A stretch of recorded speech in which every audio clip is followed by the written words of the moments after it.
Então, boa noite, né?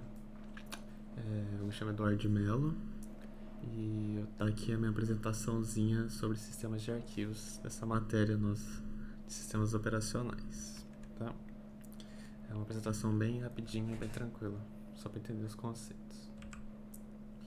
Bem, como o título dessa apresentação é sistema de arquivo, vou começar por ele, né? Sistema de arquivo. Então, quando a gente vai gravar dados em algum dispositivo, né, nosso dispositivo tipo HD, esse sistema de arquivos, ele é o que mantém, o que deixa as informações acessíveis e organizadas, né? Sem ele não tem como.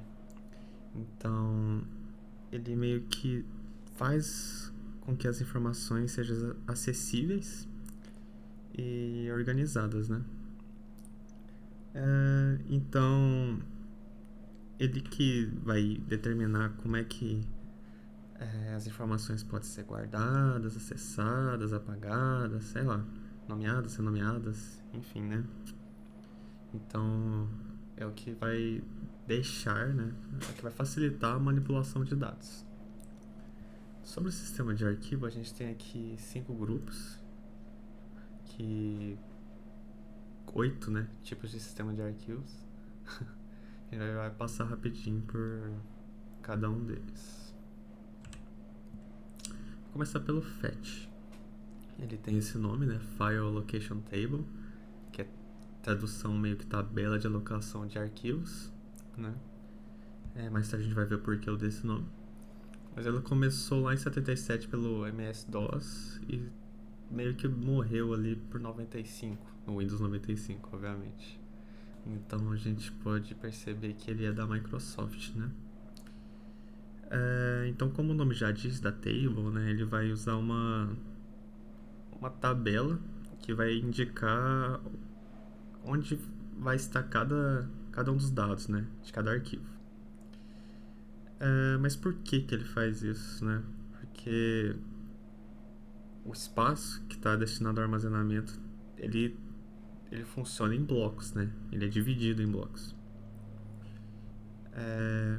Mas esses blocos não armazenam os arquivos em suas partes de forma linear, né? Não é certinho em sequência, podemos dizer assim.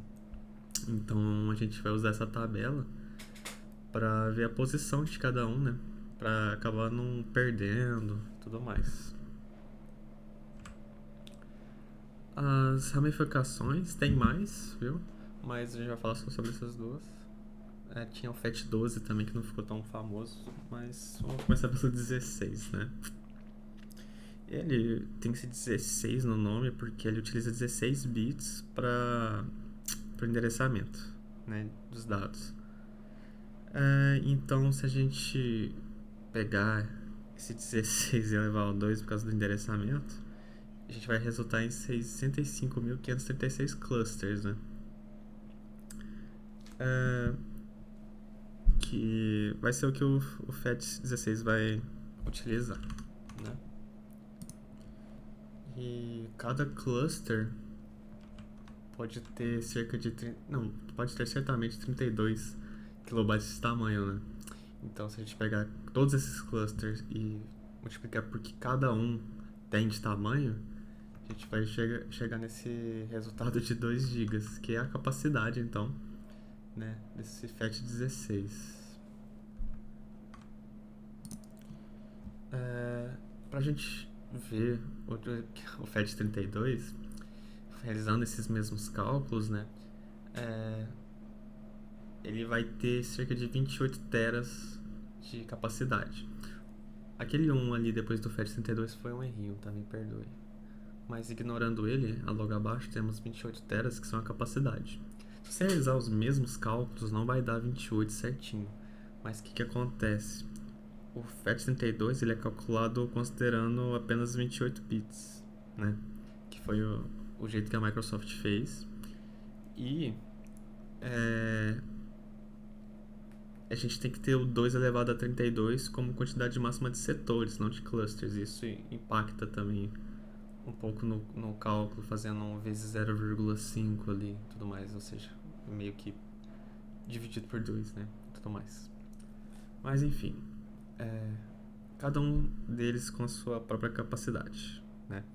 O FAT32 veio um pouco mais tarde para atualizar o FAT16 por causa justamente dessa capacidade maior, né, que com o tempo foi passando, foi requisitando mais e mais, enfim. Passando aqui. Ok. O HPFS, ele vem de High Performance File System. É sistema de arquivos de alta performance, né? Ele tem como seu dono a IBM, né? Que acabou, depois de um tempo, tretando, podemos falar assim, com a Microsoft, né? E seguindo seu próprio caminho. E o que ele propõe é justamente essa alta performance, né? Então, eficiência no espaço de armazenamento, suporte de arquivos grandes, né? Suporte de nome de arquivos grandes, enfim, esses são um dos 3 principais. Temos várias outras vantagens que ele apresentou, né? Antigamente tinha fragmentação de dados, ele tinha uma menor, né? Enfim, eu não tô conseguindo lembrar. Mas ele era bem mais eficiente, né? E foi um concorrente bem injusto para a época da Microsoft, né? Ele tinha sido lançado ali nos anos 90, né, e tudo mais. E naquela época, essa proposta era incrível, né? Enfim. NTFS, New Technology File System, sistema de arquivos com uma nova tecnologia, né? Essa nova tecnologia vem porque ela foi feita pela Microsoft e era uma atualização bastante importante, né? Ele veio resolver as limitações do FAT32, pode ser tanto de memória quanto de segurança, criptografia. Ele tinha recuperação de arquivos, suporte para discos rígidos maiores, enfim. Ele veio para a Microsoft não sair perdendo, né, depois do anterior, o HPFS, né? E ele ainda é até hoje utilizado em versões modernas, então ele se manteve num padrão alto aí até atualmente, ou pelo menos até pouco tempo atrás, né?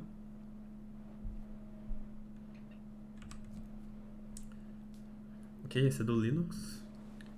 XT2, né?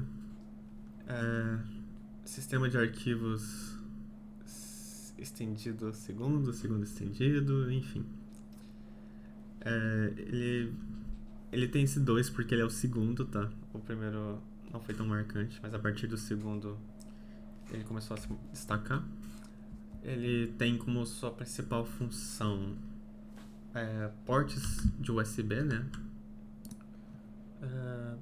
Ele tem um tamanho máximo do seu próprio sistema que varia, né, de 16 GB até 2 teras.